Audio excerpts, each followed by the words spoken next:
Shalom Bapak Ibu. Orang segitu banyaknya suaranya nggak ada, gimana sih? Shalom Bapak Ibu. Nah gitulah semangat. Masa orang percaya nggak ada semangatnya? Anak Tuhan loh, tahun baru loh. Selamat Natal walaupun sudah terlambat ya. Dan selamat tahun baru. Natal itu kan selalu ada dalam hati kita. Natal bukan hanya Desember. Setiap saat ada Natal. Karena Natal itu kan kedatangan Kristus pertama, kelahiran Kristus. Nanti kita singgung sebentar. Jadi Natal harus selalu ada dalam kehidupan kita. Saya terima kasih pada Ibu Gembala yang memberi kesempatan saya pagi ini. Juga seluruh sidang jemaat di GBI Anugerah Sulung. Saya terima kasih ada sahabat-sahabat saya 50 tahun yang lalu.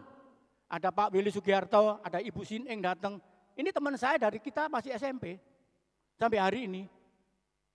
Ada beberapa yang nggak bisa datang tadi WA saya. Sorry, sakit katanya. Sebenarnya ada beberapa yang mau ikut. Puji Tuhan ini istri, anak, menantu, cucu juga ikut semua. Saya bersyukur pagi ini. Saya disupport, tapi saya juga minta maaf. Karena berapa hari ini saya kena batuk. Kalau nanti suara saya agak kurang ini, mohon dimaafkan ya. Tema kita pagi ini, di tahun yang baru ini, di minggu yang pertama, Back to Bible. Amanat agung Tuhan Yesus. Amanat agung Tuhan Yesus itu apa? Pergilah, beritakan Injil. Mengapa? Ini adalah perintah Tuhan kepada semua orang percaya. Jadi sebagai orang percaya kita harus kembali kepada Alkitab. Kepada firman Tuhan. Karena hidup kita saat ini bahkan nanti kekal di surga, jawabannya hanya dari firman Tuhan.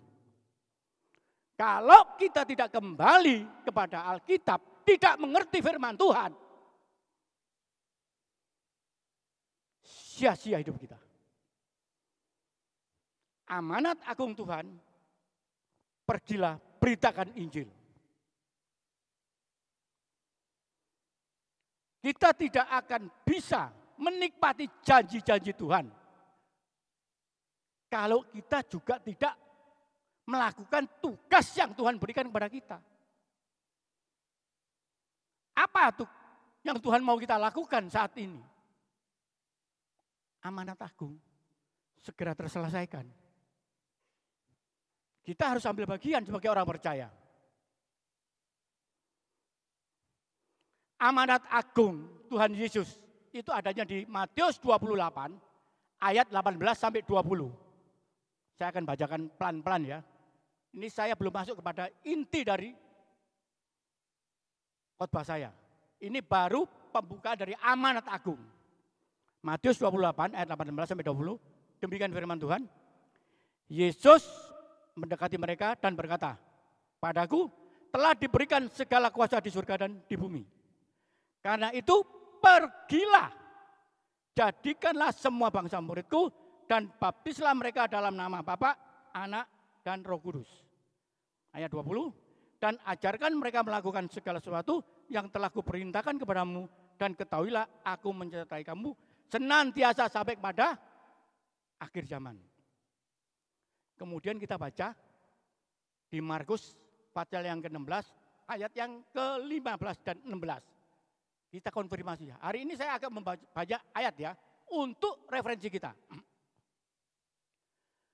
Markus 16 ayat 15 dan 16 demikian firman Tuhan. Lalu ia berkata kepada mereka, "Pergilah ke seluruh dunia, beritakan Injil kepada segala makhluk." 16, siapa yang percaya dan dibaptis akan diselamatkan. Tetapi siapa yang tidak percaya akan dihukum. Dari ayat-ayat yang kita baca ini, ada satu perintah yang kita tidak bisa menolak. Pergilah. Lah itu kan kata perintah. Duduklah, minumlah, dengarlah. Pergilah, beritakan Injil. Jangan karena kita sudah jadi orang Kristen, kita sudah rajin ke gereja, kita sudah rajin baca Alkitab, kita sudah rajin pelayanan, tapi nggak pernah memberitakan Injil. Masa bodoh. Sing penting aku selamat, aku jadi orang Kristen. Sorry, saya memang kena batuk.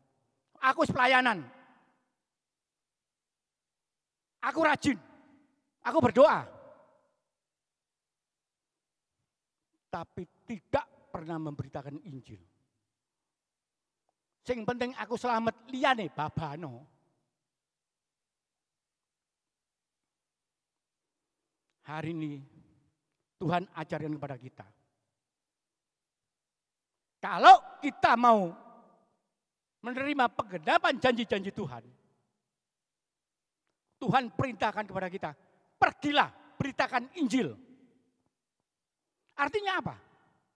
Kalau Tuhan perintahkan, kita harus taat. Jangan tidak taat.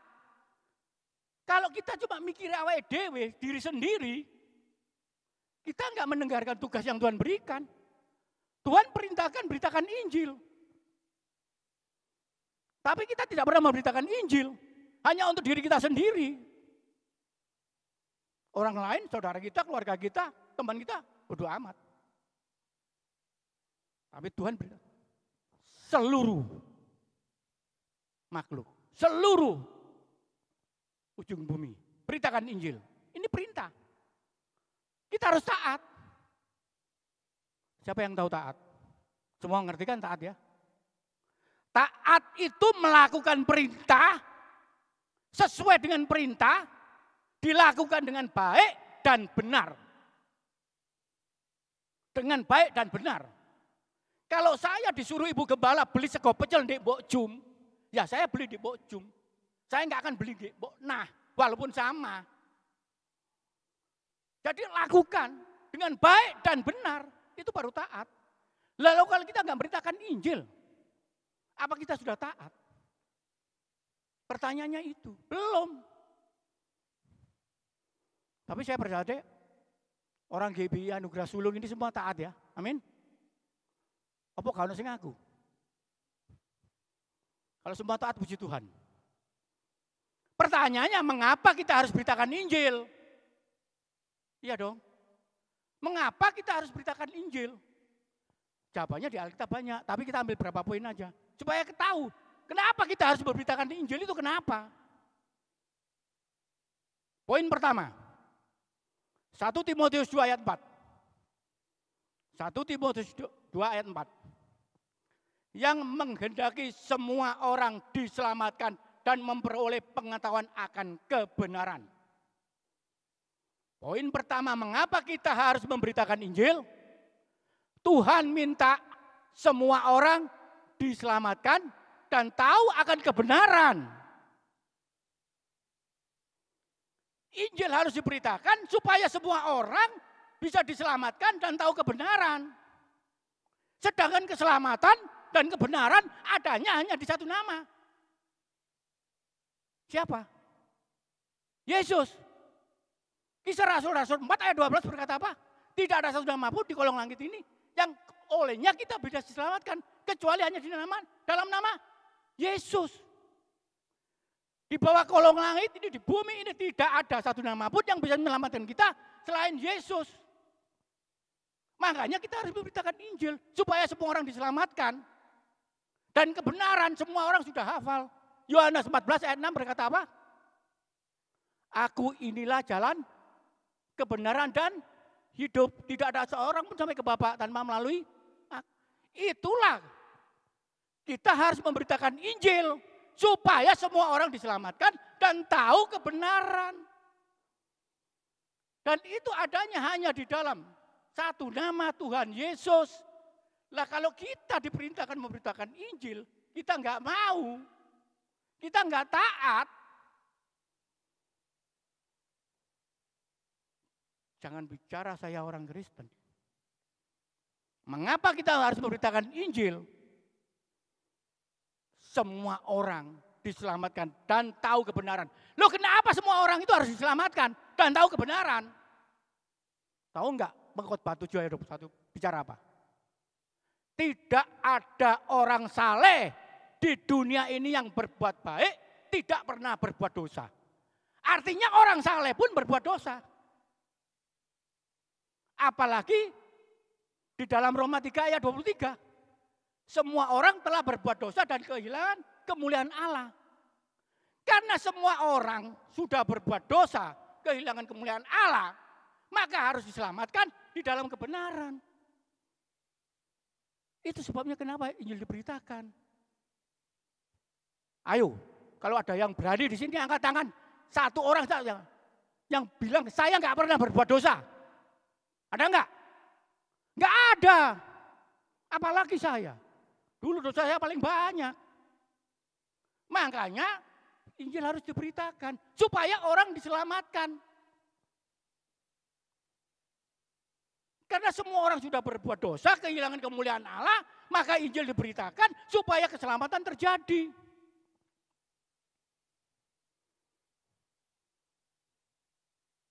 Jadi kalau ada yang tanya, kenapa kamu memberitakan Injil?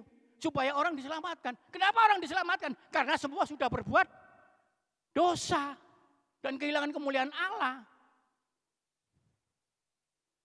Itu poin pertama. Mengapa kita harus memberitakan Injil? Supaya semua orang diselamatkan. Semua orang diselamatkan dan tahu kebenaran. Dan itu hanya ada di dalam nama Yesus. Poin yang kedua. Kenapa kita harus memberitakan Injil?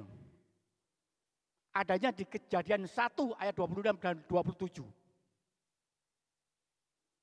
Isinya adalah manusia diciptakan serupa dan segambar dengan Allah. Karena manusia diciptakan serupa dan segambar dengan Allah,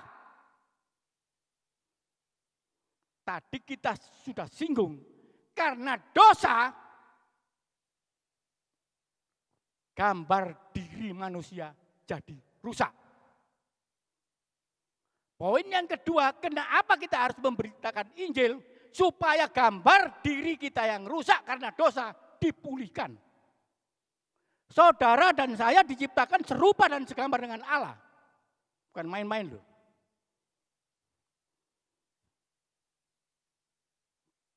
Allah menciptakan saudara dan saya serupa segambar.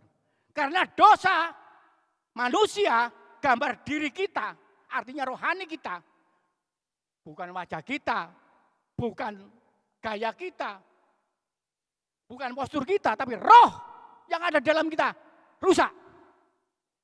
Karena dosa, tercemar.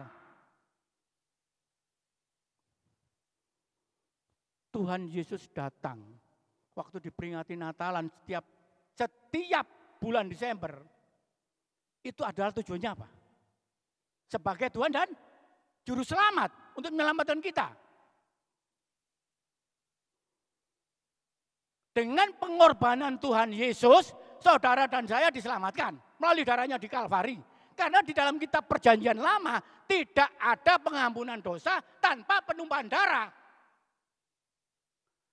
Kalau kita baca Alkitab, hukum Taurat, saya ngomong salah sedikit, saya harus setor domba. Saya berbuat salah, saya menipu, saya motong kambing. Saya berbuat dosa, bohong lagi, besok saya harus setor sapi. Sak bulan setor kambing, domba, sapi, 2 ulan melarat kabeh. Sapa sing iso? Siapa yang mampu? Enggak ada. Makanya Tuhan Yesus dilahirkan ke sini untuk menggenapi. Hanya Yesus dengan darah Yesus di Kalvari baru tergenapi. Kalau enggak ada yang mampu. Siapa yang 1 bulan bisa setor sapi 15 ekor? Wong tiap hari ngedoso. Enggak bisa.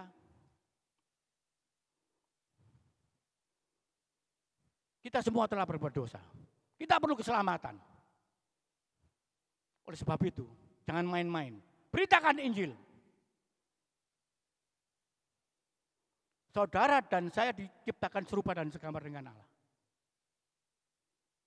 Gambar diri rusak karena dosa. Tahu enggak, Allah Bapa menciptakan penghulu malaikat. Siapa namanya? 3 penghulu malaikat. Gabriel, Mikael, Lucifer. Penghulu malaikat. Dengan tugas masing-masing, Gabriel sebagai pemberita, Mikael sebagai raja perang, Lucifer pujian penyembahan. Lucifer jatuh dalam dosa. Lucifer malaikat ciptaan Allah, makhluk kudus, jatuh dalam dosa. Dibuang, diusir, dihukum. Lah saudara dan saya ini loh, bendino jatuh dalam dosa, diampuni, ditebus, dipulihkan, gambar diri kita ini loh. Malaikat itu makhluk kudus loh. Diciptakan Tuhan sebagai makhluk kudus. Berdosa, dibuang, diusir, dihukum. Lah sampean karo kula niki lho, bendino. Untung Tuhan niku gak bosen ngampuni. Kalau Tuhan bosen ngampuni, selesai kita. Kita diciptakan serupa dan segambar dengan Tuhan. Malaikat tidak diciptakan serupa segambar dengan Tuhan. Gak ada ayatnya. Makanya kita ditebus, diampuni, dipulihkan, gambar diri kita dibalikan. Karena kita diciptakan sama, serupa, segambar. Malaikat itu tidak boleh panggil Bapak, Allah Bapak loh. Ayat ini di aku tudono. Saudara dan saya manggil Allah itu Bapak loh. Bahkan di kitab Efesus dikatakan kita ini ahli waris. Kita itu anak-anak. Malaikat itu bukan loh. Makhluk kudus loh itu. Dihukum loh, gak diampuni. Gak ditebus loh. Hati-hati. Beritakan Injil. Yang pertama tadi kita bicara, supaya semua diselamatkan dan tahu kebenaran. Yang kedua, gambar diri kita dipulihkan. Yang sudah rusak karena dosa. Mumpung Tuhan belum bosan. Ini benar, roh kita itu diciptakan serupa dan segambar dengan Allah. Karena diciptakan oleh roh Allah.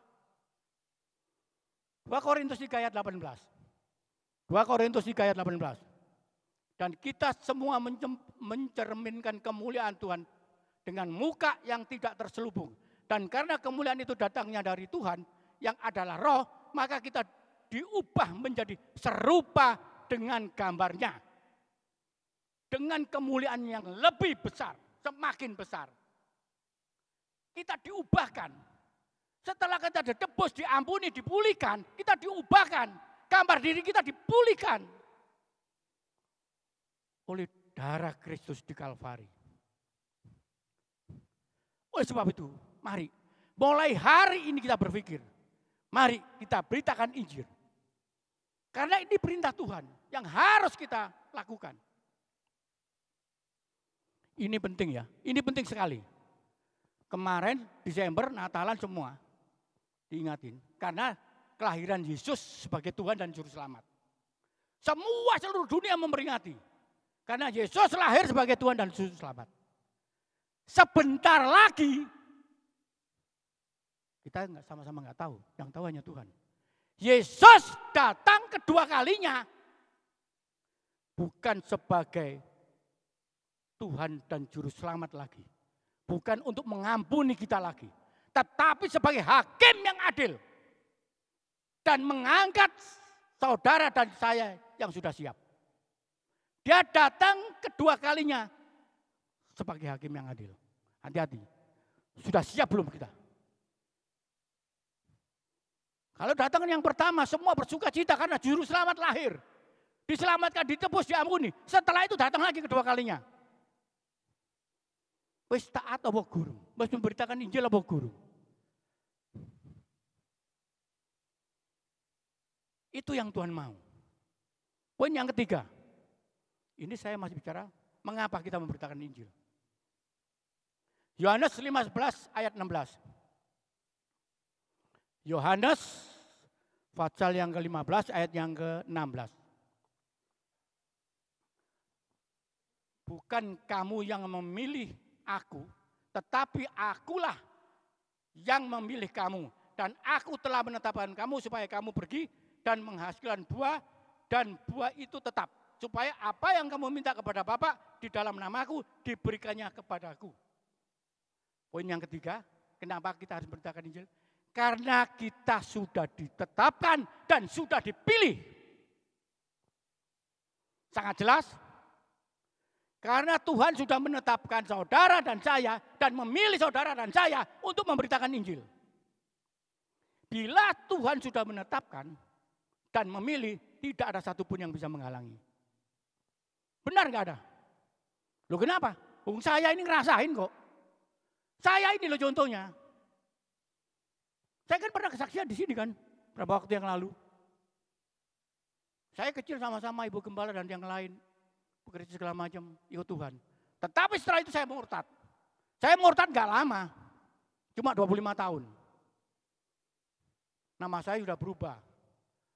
Semua manggil saya sudah berubah. Ada levelnya di depan. Tetapi karena Tuhan sudah memilih saya, sudah menetapkan dari awal, saya diambil dan diproses. Dan sakit sekali proses Tuhan itu. Jadi jangan main-main. Kalau kita sudah dipilih di tempat, jangan sampai ngelawan seperti saya. Prosesnya itu luar biasa.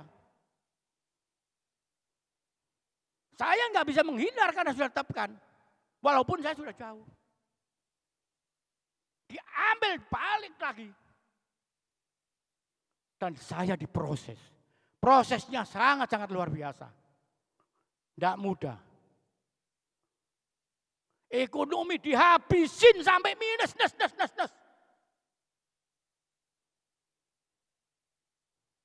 Semuanya dihabisin.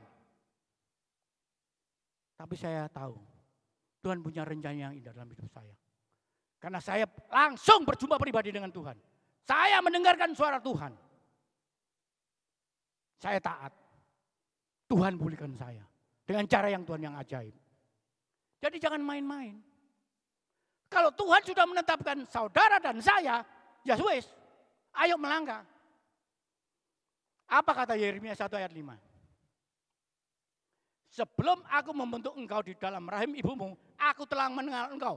Dan sebelum engkau keluar dari kandungan, aku telah mengutuskan engkau. Dan aku telah menetapkan engkau menjadi nabi-nabi bangsa-bangsa.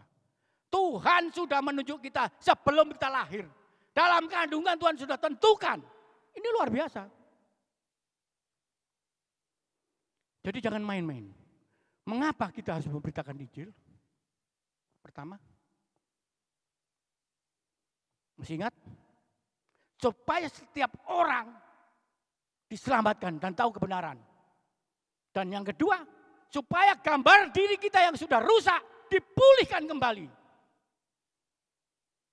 Dan yang ketiga, karena Tuhan sudah memilih saudara dan saya. Sebetulnya banyak jawaban di Alkitab ini. Sekarang kita masuk bagaimana caranya memberitakan Injil sesuai dengan firman Tuhan. Ingat loh ya, kita ini ditebus, kita diampuni, kita dipulihkan. Jangan main-main. Malaikat enggak loh ya. Ini minggu pertama tahun 2024. Pesan Tuhan, beritakan Injil untuk keselamatan. Bagaimana sekarang caranya? Saya belum masuk poinnya. Karena kitab Yesaya 6 ayat 8 berkata, lalu aku mendengar suara Tuhan berkata, siapa yang akan kuutus dan siapa yang akan pergi untuk aku? Maka sautku, ini aku, utuslah aku. Saya pengen yang punya hati, yang gak punya hati terserah. 1, 2, 3 bicara, ini aku, utuslah aku. Yang punya hati ya, saya kode. 1, 2, 3. Ini aku, utuslah aku. Itu. Tuhan ini aku Tuhan, utuslah aku.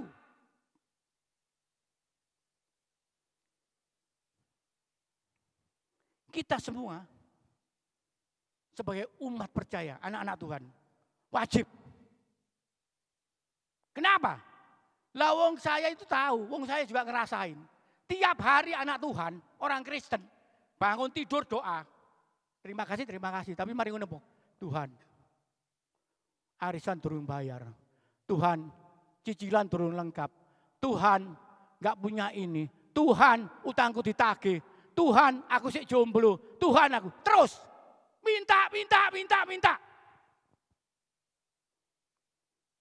Giliran disuruh Tuhan perintahkan Injil. Gak pernah dirungokno. Tapi kita terus minta sama Tuhan. Tuhan minta Tuhan satu, beritakan Injil. Iku jenenge menangi dewi. Kita sakit, Tuhan sembuhkan aku, Tuhan sembuhkan. Gak apa-apa, memang gak boleh. Ada ayatnya. Gak duit-duit, Tuhan berkati aku, boleh. Kayak saya. Istri pertama dipanggil, Tuhan kasih saya istri, dikasih. Sekarang Tuhan ganti. Sudah belum kamu perintahkan Injil. Loh kita punya anak loh. Anak kita kalau minta sepatu, Pak minta sepatu, Ma minta sepatu ditukokno. Pak minta atas ditukokno. Giliran bapak ini, nak ambilin papa. Bukunya papa, ambilin Alkitab. Anaknya gak gelem. Diselentik. Kalau kita diselentik Tuhan, selesai. Kita minta terus. Tuhan kasih, Tuhan turuti. Tapi giliran Tuhan yang kasih kita tugas, kita nggak pernah lakukan. Bener gak? Orang-orang tua yang punya anak-anak, pasti anaknya minta apa aja dituruti. Kadel duwe diusahno. Nek perlu diutangno tonggo. Supaya anak gak nangis, digolek-golekno. Lah kirain papai mamae mek ngongkon beli Indomie di warung depan, gak gelem ditinggal lungo. Sama. Wah, kalau kita ada kesulitan, pergumulan, wah puasa, doa, nangis, Tuhan. Cara ini Tuhan kau ngetuk pintu, suruh mencari, sudah berkati. Terus. Gabriel diutus Tuhan, bisi ono itu. Tugasnya Tuhan wis mbok lakono durung.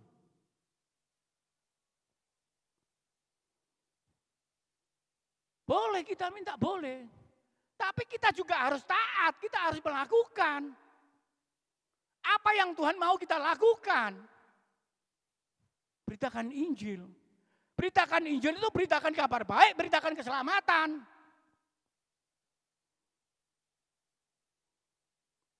Itu tugas kita.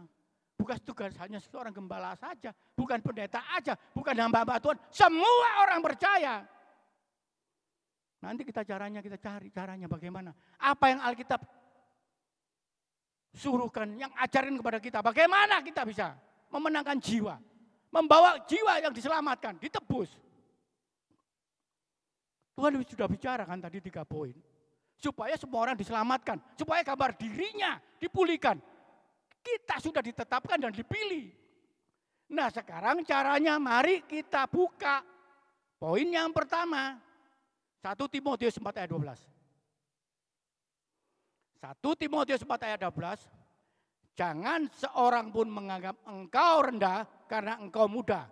Jadilah teladan bagi orang-orang yang percaya dalam perkataanmu, dalam tingkah lakumu, dalam kasihmu, dalam kesetiaanmu, dan dalam kesucianmu. Firman Tuhan katakan, kalau kita mau jadi pemberita Injil, jadilah teladan. Jadi dimulai dari mana? Dari kita dulu. Kita dulu yang harus berubah, kita dulu yang harus jadi teladan. Bukan dari orang lain dulu, dari kita dulu. Mari kita koreksi sekarang. Apa yang harus berubah dalam diri kita? Dikatakan firman Tuhan, walaupun kau muda, lakukan. Artinya di sini muda bukan hanya usia ya. Kerohanian kita, walaupun kita baru 2-3 tahun ikut Tuhan, kita sudah wajib memberitakan Injil. Bukan harus yang sudah 30 tahun, 40 tahun, 50, enggak. Lah kalau Bapak Ibu itu rajin sebagai anak Tuhan, baca Alkitab pasti tahu. Rasul Paulus itu loh, rasul yang terbesar. Dia tidak ikut jadi murid Yesus sejak awal. Dia memberitakan Injil setelah Yesus naik ke sorga. Sudah di sorga. Dia diambil, ditunjuk, dipilih. Bukan seangkatan dengan Petrus, Yohanes, Yakobus, dan lain-lain. Tidak. Langsung. Jadi jangan minder. Dulu saya juga begitu. Begitu saya bertobat, saya dipulihkan. Tuhan bicara, langsung kaget saya. Saya itu tanya ada teman-teman saya sekolah itu, saya dulu bandelnya gimana. Gak pernah cita-cita jadi hamba Tuhan, tapi kita gak bisa ngelawan Tuhan kalau sudah dipilih. Langsung suruh diklat pendeta. Wow. Gak bisa kita lakukan. Kita harus jadi teladan dulu. Dari apa? Firman Tuhan katakan, dalam perkataanmu. Lah kalau omongan kita aja masih kasar, masih sering meso-meso, masih enggak bener, sik morang-moring, sering marah, lah bagaimana jadi teladan? Dari perkataanmu, masih suka nyumpahin orang, masih suka gosip. Firman Tuhan katakan, jadilah teladan dalam perkataanmu. Dalam tingkah lakumu, perbuatamu. Lah kalau yang laki-laki perempuan masih seneng rokok, masih seneng mabuk, masih seneng judi, masih seneng gosip, masih seneng bohong. Tingkah lakumu seperti itu, bagaimana jadi teladan? Dari tingkah lakumu. Dari kita dulu yang berubah. Artinya apa? Kita harus punya kredibilitas. Bisa dipercaya. Oh yo, iku wong Kristen apik. Oh yo, lon, murah senyum. Sering nolong orang. Biar orang yang menilai, jangan kita yang menilai. Kita sudah berubah belum gitu. Dipercaya. Punya kredibilitas. Tingkah laku kita.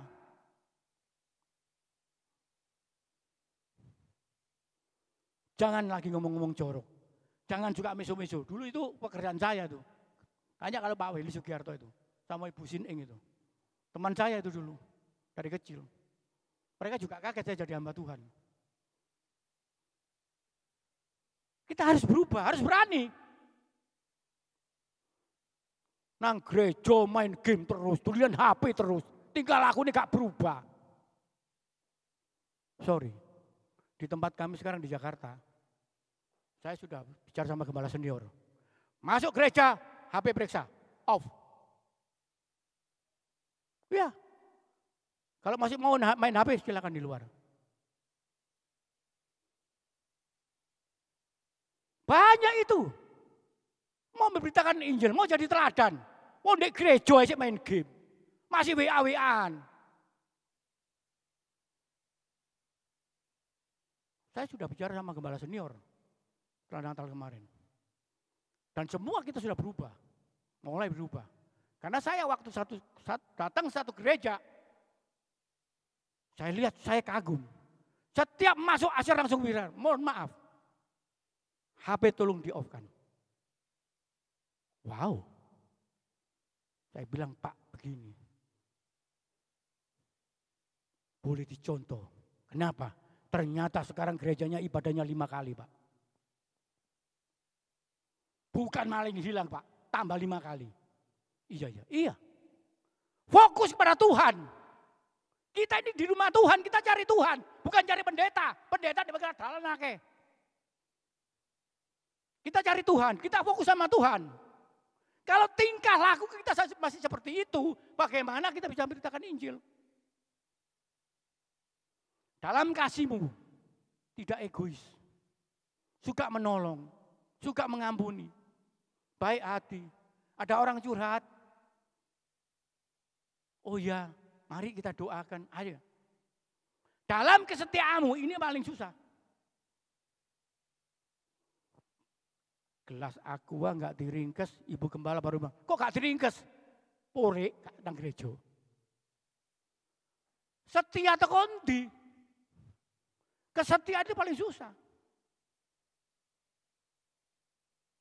Harus betul-betul punya ketekunan, punya kerendahan hati. Semua yang sudah berumah tangga sudah merasakan kesetiaan kan? Kalau suami istri enggak setia, lo ya apa? Masa gara-gara micin, masa gara-gara kecap berantem. Nah sekarang sama Tuhan harus lebih dong. Jadi artinya kita kalau mau memberitakan Injil, caranya harus dari kita dulu yang berubah jadi teladan. Bukan orang lain dulu, kita dulu.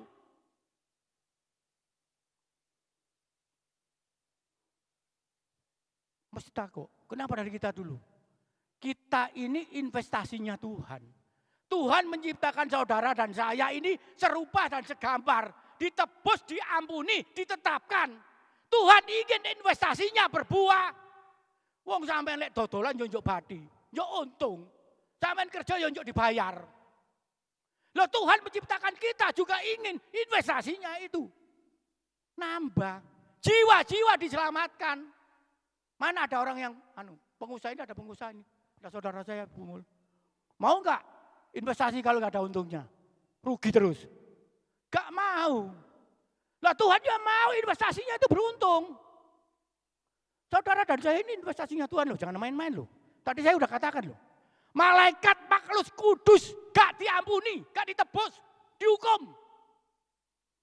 Sampean kali kulo diampuni, ditebus. Investasinya Tuhan kita ini. Kita kalau mau bisnis itu, mau investasi, kita juga mikir. Untungnya berapa, hasilnya berapa. Lalu kalau kita aja seperti itu, bagaimana kita balas kepada Tuhan? Ingat-ingat. Ini buat saudara dan buat saya juga. Masih ada enggak keluarga kita yang belum kenal Tuhan? Masih ada enggak teman-teman dekat kita yang belum kenal Tuhan? Saya juga berjuangan, masih ada adik ipar saya yang satu. 2 hari lagi saya ke sana akan saya bicara. Karena supaya tahu setelah selesai di dunia ini, kita mau kemana? Kita investasinya Tuhan. Selamatkan. Tugas kita hanya memberitakan Injil, membawa kabar baik, membawa kabar keselamatan. Selanjutnya Roh Kudus yang bekerja. Itu. Dari kita dulu berubah. Jadi teladan. Karena kita investasinya Tuhan. Yang kedua, berwaktu yo. Yang kedua, bagaimana caranya memberitakan Injil? Ini semua sudah hafal ini ayat ini. Roma 12 ayat 11. Janganlah hendaknya kerajinanmu kendor, biarlah rohmu menyala-nyala dan layanilah Tuhan. Janganlah hendaknya kerajinanmu kendor, biarlah rohmu menyala-nyala dan layanilah Tuhan. Ini hafal semua ini ayat. Tapi ngerti nggak maunya Tuhan apa? Punya komitmen, punya tekad. Kita memberitakan Injil. Caranya, kalau kita gak punya komitmen, kita gak punya tekad, ya gak bisa. Kalau sekedar aja gak akan bisa. Berdasarkan sejarah, hari ini dengan 200 tahun yang lalu, memberitakan Injil saat ini sangat sulit sekali. Perubahan zaman, perubahan teknologi, perubahan era, perubahan segala. Sangat sulit. Makanya Tuhan mau kita memberitakan Injil. Caranya kita harus punya komitmen. Sesulit apapun, sesukar apapun. Harus ada harga yang harus dibayar. Ya. Harus ada harga yang harus dibayar. Tenaga kita, waktu kita, talenta kita, harta kita. Harus berani bayar harga. Itu punya komitmen. Punya komitmen beritakan Injil, disuruh ke sana, pelayanan disuruh ke sana, besuk. Waduh saya ada ini, alasan 1001 macam. Saya kemarin Natal ini ada istri saya. Gembala senior saya langsung nunjuk, saya pas duduk di depan. Pak Robi, cabang 83 sudah dibuka. Di Sulawesi yang paling ujung, tolong ya. Wow, berani saya menghindar. Beliau langsung nunjuk nama, ini ada istri saya. Cabang 83, persiapan untuk dibuka.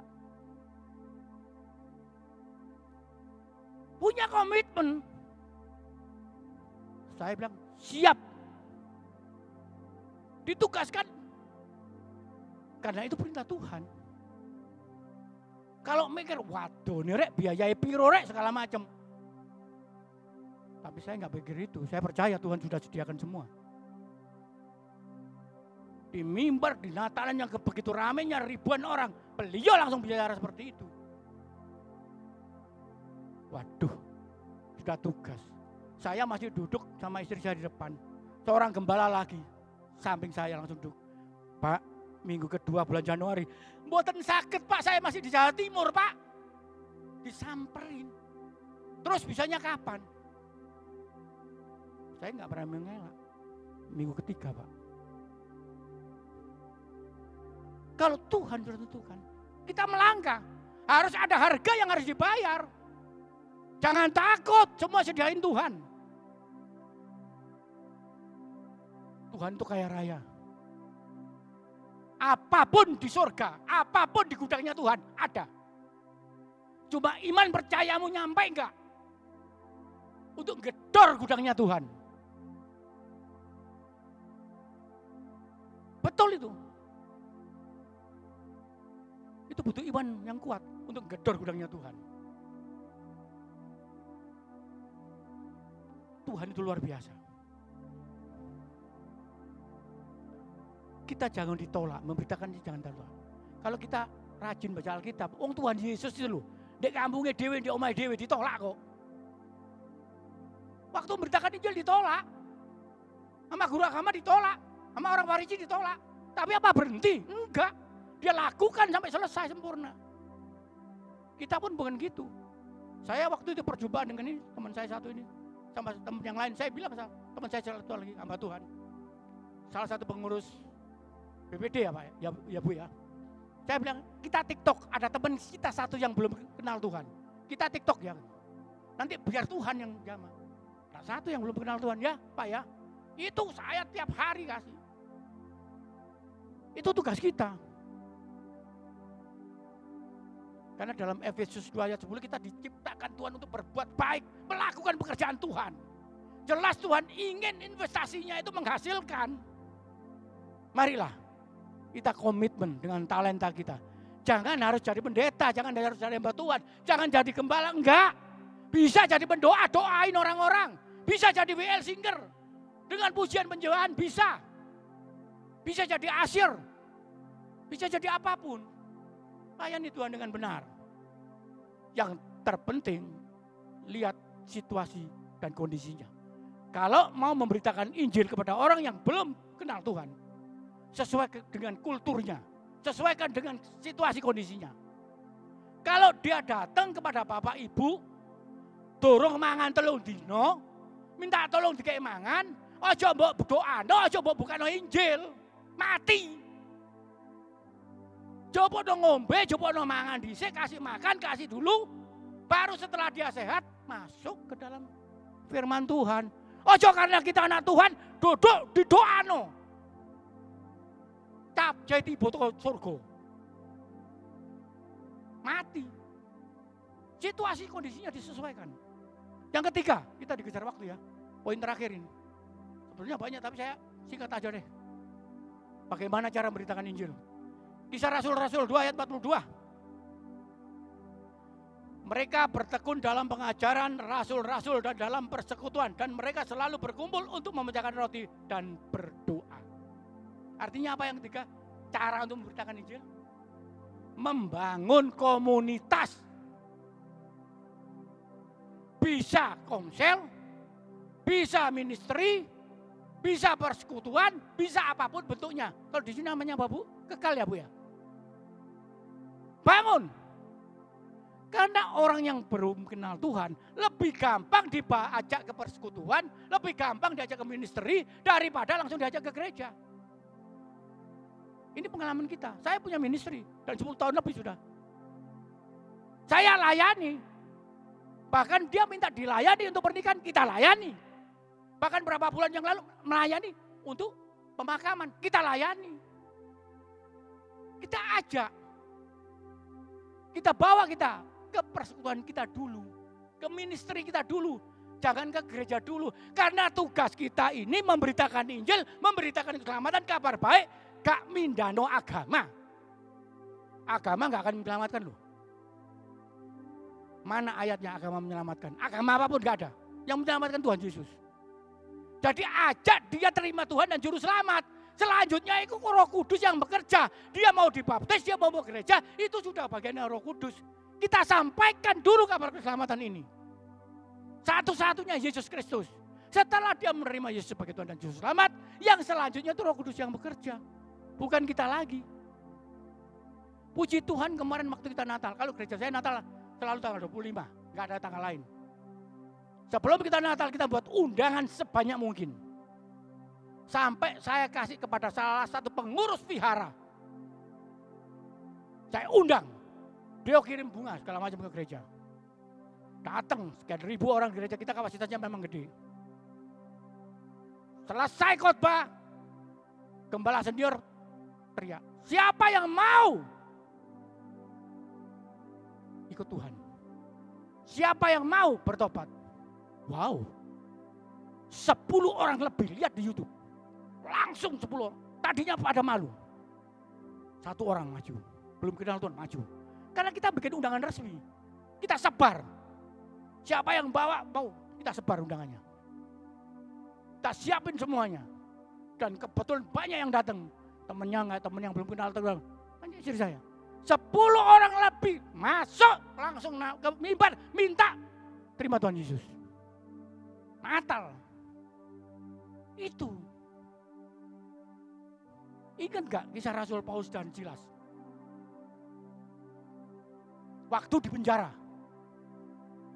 Memang pujian penyembahan dia naikkan. Semua rontok. Mujizat terjadi. Tapi bukan itu. Mujizat itu gampang bagi Tuhan. Kepala penjara Filipi dan seluruh rumahnya diselamatkan. Terima Yesus. Karena ada orang yang melakukan pujian penyembahan, ada mujizat, satu keluarga diselamatkan. Itu yang terpenting. Kepala penjara Filipi itu bertobat. Itu.